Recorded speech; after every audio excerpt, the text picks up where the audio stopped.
Have you ever been trapped in an automated phone tree? You press 0, you get transferred, you explain your problem to a machine, and then get disconnected. You are stuck in a loop where nobody knows who you are, and nobody seems authorized to help you.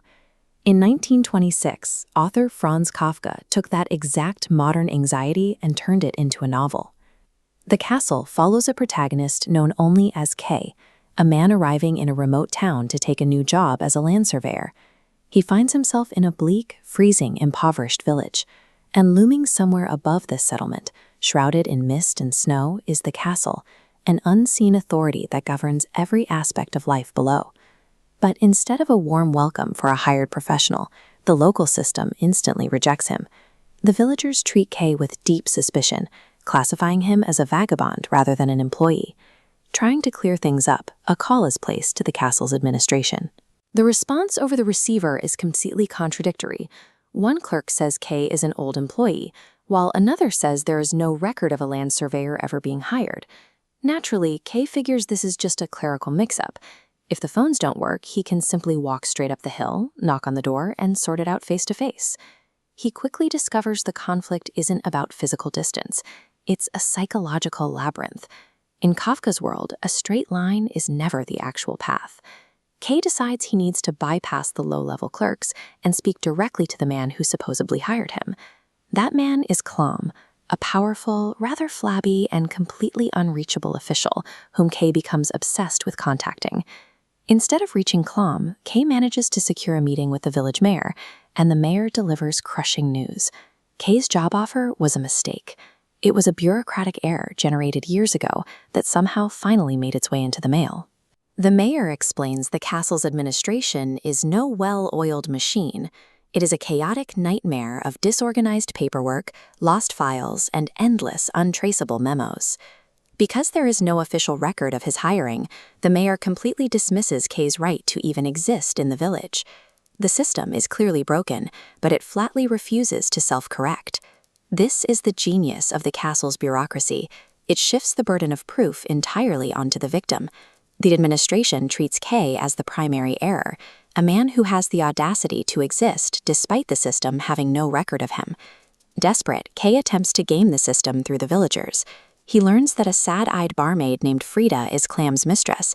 Seeing a tactical advantage, K seduces her, hoping to use their relationship as a bridge to the high-ranking official. The plan backfires entirely.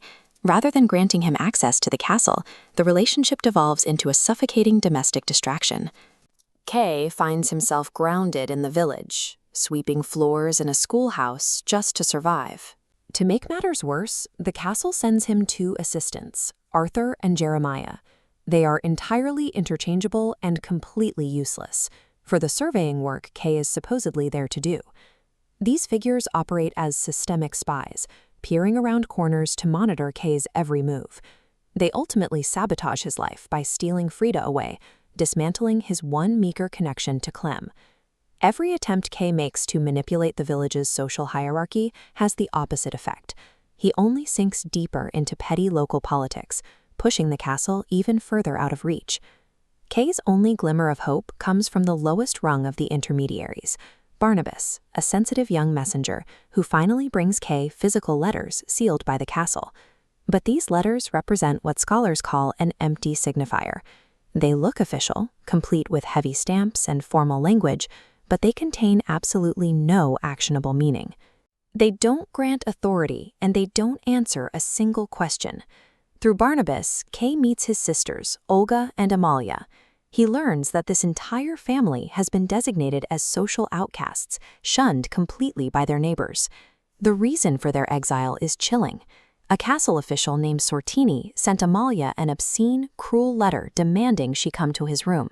When Amalia tore it up and refused, the village ostracized her for defying the hierarchy. The castle never even punished Amalia directly. It didn't have to. Its power thrives on the villagers' own fear, their willingness to enforce arbitrary cruelty against one of their own to stay in the hierarchy's good graces. If you read the novel, waiting for K to finally breach the gates and confront his tormentors, you will hit a shocking anticlimax. Kafka died before finishing the manuscript, leaving the story to cut off mid-sentence. However, Kafka confided his planned ending to his friend Max Brod. Kay was never going to win. He was to die of sheer exhaustion in the village.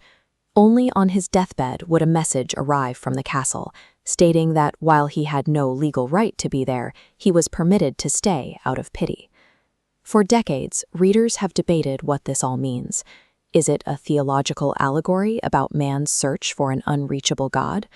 Or is it a sharp critique of the sprawling, modern, bureaucratic state? The French philosopher Albert Camus offered a deeply existential interpretation. He compared Kay's struggle to Sisyphus, the man condemned to endlessly push a boulder up a hill, only to watch it roll back down. Camus viewed Kay's relentless, methodical push against a silent, indifferent universe as the ultimate reflection of the human condition.